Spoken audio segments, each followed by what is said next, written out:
Ek lees graag saam met jou en ek lees daar uit Psalm 121 uit die 1983 vertaling.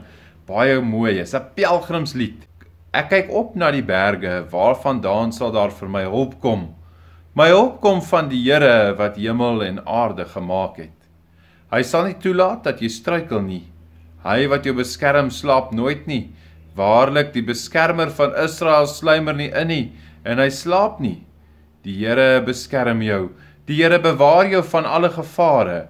Bedag sal die son jou nie steek nie, en snags sal die maan jou nie kwaad doen nie.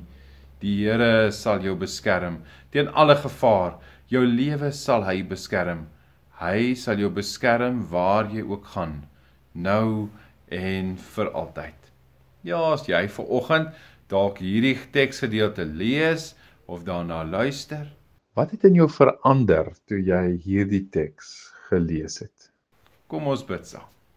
Here, baie dankie dat ons vandag weer met hierdie teks kon stil word, dit kon lees.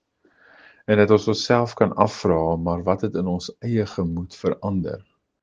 Wat het in ons eie harte verander? Oor hierdie teks. Wat het hierdie teks met my gemaak in hierdie week? En dat ek op 'n besonderse wyse 'n ander perspektief dalk hiervan af mag wegstap. Amen.